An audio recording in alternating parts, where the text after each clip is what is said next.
All I know is an otter attacked a boy. Yo, you there? All right, yeah, we're back on the air live, Paulie. All right. So somewhere in Washington State, I believe. Did you get my text message? Working on those right now. I'm getting right back into Facebook now. We got 3 of them. Oh, well, my buddy from South Carolina said he'd be able to call in about 30 minutes. He's still at work, and the supervisor's leaning over shoulder. No sweat.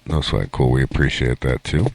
We got a clip here that we're going to... Oh, my God! Did you see what happened to the lady? So here, her grandson is in the water, in a pond. Oh, my God. And an otter goes and attacks her grandson. And then she goes out there to save it. And if you see her face... Oh, my God. All right. I wish the radio could see. Let me...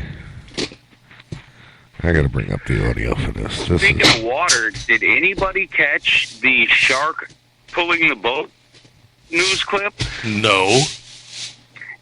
In Texas somewhere, guy was out fishing in the Gulf. Huge tiger shark he snags. Fight turns out to be a lot harder than he thought it was. Tiger shark dragged boat around in circle for hours on end. Like a canoe? I didn't catch that, but that's pretty funny. Seriously, what kind of boat? What kind of motor do you have? It was, pretty darn big, and I guess he couldn't get it in, and it just drug the boat around in circles for several hours, like 3-4 hours before I guess it tired out, and he was able to get him in. He's jugging with his boat. That's what he's doing. All right, so we have... Because he could have just cut the string of the line. I do believe we have the audio for this clip that... All right, so I'll just read the article here first. We got grandmother saves grandson from a rare otter attack. Apparently, the grandson got attacked by an otter. Man, this lady's face. I'm going to put this up on Facebook as well. I remember trying to hold it as tight as I can and yelling, "Get him out of the water! Get him out of the water!" Oh my God, man! I don't even want to read on. I just want to hear the clip. Yeah, Hold on. just play the clip. Let me. I want to hear it. Let me get this link up, Paul. You're not gonna believe this. This one's pretty wicked. Well, wait till you look later and see her face. Yeah, I'm putting the clip up now on Facebook. It's an otter. Yeah. Yep. So, oh my goodness. All right, so we're gonna play the clip right now, and I think my laptop just died. This lady's grandson was swimming in Hey, if the pond. anybody's listening to us, do me a favor. Give me a ring. JB, if you're out there, Michael Minardi, if you're out there, give us a call. I want to know how my microphone sounds. I'm having trouble deciphering the sound of it from where I'm sitting. Oh, your microphone's fine. It's your voice you need to work on there, bud. Yeah, he's saying it's tingy. No, yeah, I know. That's what I keep saying to... It happens when you hit Joseph puberty. here. It's squeaky every now and then. I don't have any sound on this. All right, bear with me, Joseph. Take it. Take it away. Take it away. Read some news. Do something. You know what? I'm putting Tia on. There we go. That's what I'm doing. Are we reading the news? Oh, you got to put a mic on. I think it's on. Yeah. Okay. Well, what do you got? Well, what I have is in Tampa, the Tampa News, for McTeer. They gave him life in prison. Okay, what is that? You brought that up earlier, and he said, hold on. What is that? It was the guy who, 5 years ago, he threw his baby out of the car on Interstate 275. I remember that story. I know right where that is. We've been following that story. I'm interested in this, so yeah, definitely. Go on. And so finally they sentenced him yesterday to a life term in prison. Right. Well, that's good. Wasn't this like his second trial or something too? Yeah, it was his second. Yeah. Hey, wasn't he the guy that said the dirty truth or something? Well, after he was arrested, he told the reporters, the only thing he said, that it's a dirty game. Dirty game. It's a dirty game. Yes. Not remorse or anything. No remorse or nothing. He just sat there the whole time, not crying or anything. Talk about it's a game. It's a dirty game, is what I he hope said. they tear him apart. Throwing kids out the window is a game. In a car. Oh, they will. Not even out of your I house. hope they rip him apart. They Paulie, are you with us? Yeah, I'm with you. I'm listening. All right. I'm having trouble getting this audio up from this clip for some reason. The pictures show the blood. Well, I switched to speaker because I'm actually trying to get online while I'm talking, so I switched to speaker so I can try and get online and keep up with everything that's going on, so that might be part of the problem. I'm picking it up a little bit. I got it. Yeah, I got it. I got it to come in now. All right, we're going to go ahead and we're going to play this audio for this beaver clip. The grandmother who saves the beaver. The beaver. Beaver. Not beaver. just beaver. It's an otter. Beaver is a beaver. This is beaver, not douchebag. All right. Beaver's revenge. I think it was a triathlete swimmer's worst nightmare. Leah Prudhomme is no stranger to long swims in open water. She's an Ironman athlete. But a Wednesday swim on Island Lake near Duluth turned downright scary. I was swimming, just, doing my thing, just breathing. Everything was great. And I felt these 2 deep punctures in my heel. She thought it was a muskie, but then saw a brown head pop out of the water. It would dive under the water, and I didn't know where I was going to get bit next. That lasted for 7 minutes, with Prudhomme screaming for help the entire time. And I was kicking at it and trying to get it away and trying to back away. By the time her dad was able to jump in his boat... Stories provided by ABC News, by the way. Damage. These hospital pictures show the blood and the bite marks. There's a big chunk missing right here. You can see direct claw marks where the otters usually dig in and bite. So the claws are here and she bit there. That was the first bite. She has 25 punctures, one 2 inches deep on her thigh, and a bite that went through to the bone on her ankle. She's thankful she was wearing a wetsuit, or says the injuries could have been much worse. So there you have it, right there. Otter attack. A rare otter attack. So I'm not sure about that one. Anybody, want to chime in on that? I think it's global warming.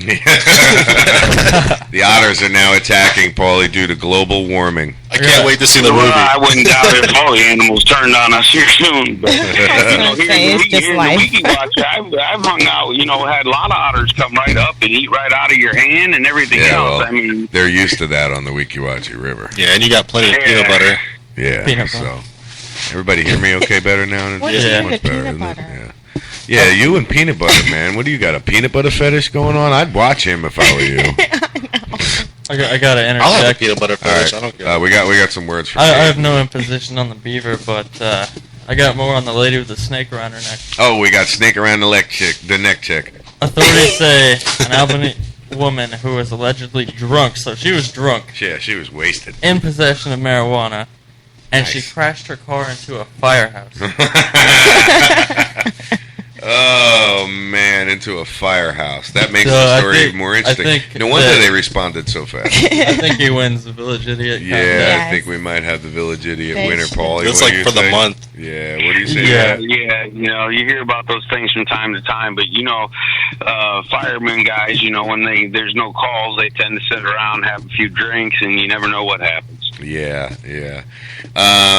From experience, yeah. Kamikazes every time I get you. Where are we at with some local stuff? Hayden, you got anything for Colorado there? There's still not a lot going on in Boulder, man. It's really calm there. I'm sure there's something going on. Everyone's Boulder. in a coma. Yeah.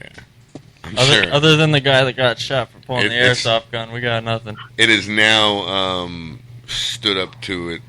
Denver has definitely stood up to its name, the Mile High City. Oh, yeah. It should just be the High City now. The real high city. The real High City, exactly. I mean, I have spent my fair share of time in Colorado, and prior to marijuana being legal, people still were just It was just all hippieing rocks. up out there. Yeah, right. I mean, you go under any bridge, there's a group of hippie circle smoking. All right. Well, with that said, we're gonna stick on that subject for a little while. I'm on Normal, which is NORML, their website, and if you Google that, it'll bring you right to it. It's they are one of the biggest advocates of legalization of medical cannabis. It's a national organization. Whenever, for marijuana law. Putting the link up right now. Whenever you're set with that, I do have an article to read about Colorado. It's pretty funny. Okay, cool. Yeah. and it all stays on point what we're discussing here anyway. This article in particular, it says, "Why can't Americans grow their own weed without fear?" As an old farm boy, it has always seemed strange to me that most states and federal government treat someone who grows a few marijuana plants for personal use as a more serious offender than someone who buys cannabis from the black market. In practice, by penalizing personal civilians of the government, personal cultivation, the government encourages a thriving black market.